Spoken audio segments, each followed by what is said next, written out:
اور اب میں دعوت سخن دے رہا ہوں محترم حیرت الہ آبادی کو.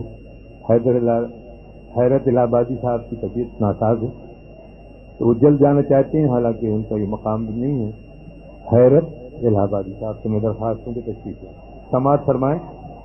ان کے دیکھیے تعارف کا یہ شعر ہے کہ ستارے چاند سورج کہکشاں سب اجنبی سے ہیں، زمینیں کوئے جانا ہٹ رہی ہے اپنے محور سے.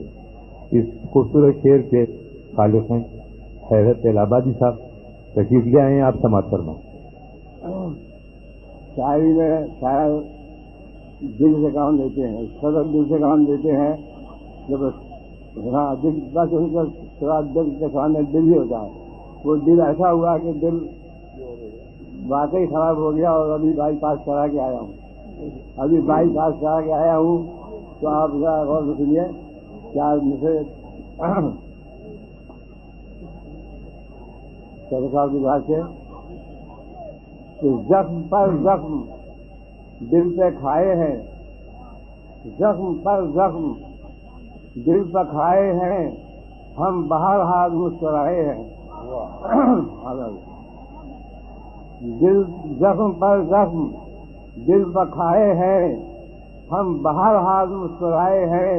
اور زندگی کو فریب دے دے کر ہم یہاں تک تو کھینچ پائے ہیں. زندگی کو فریب دے دے کر ہم یہاں تک تو کھینچ رہے ہیں،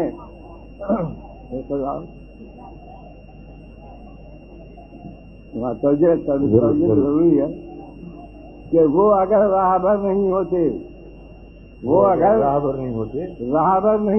ہم بھی گھر میں سفر نہیں ہوتے. واہ واہ واہ، کیا کہیں، ہم بھی گھر میں سفر نہیں ہوتے. راہبر نہیں ہوتے ہم بھی گھر میں سفر نہیں ہوتے. رہ گزر نقشے پا سے بنتی ہے، نقشے پا رہ گزر نہیں ہوتے. واہ واہ، کیا کہیں. وہ اگر راہبر نہیں ہوتے ہم بھی گھر میں سفر نہیں ہوتے. رہ گزر نقشے پا سے بنتی ہے، نقشے پا رہ گزر نہیں ہوتے. روشنی صبح کی پھر شام تک آپ پہنچی ہے. ملاحظہ بنے گا کہ روشنی صبح کی پھر شام تک آپ پہنچی ہے. دھوپ بھی اپنے ہی انجام تک آپ پہنچی ہے. اور کتنی بے بس ہے یہ چڑیا، ذرا دیکھو اس کو.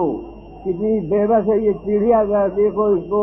ایک دانے کے لیے دان تک آپ پہنچی ہے. ایک دانے کے لیے دان تک آپ پہنچی ہے. ایک دانے کے لیے دان تک آپ پہنچی ہے.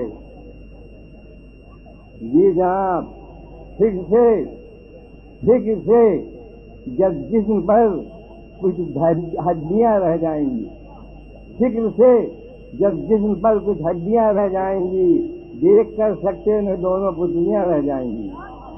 دیکھ کر سکتے میں دونوں پتلیاں رہ جائیں گی. اہل زر آنگن میں گڑیوں کا رچائیں گے بیاہ، مفلسوں کی دن دہائی بیٹیاں رہ جائیں گی.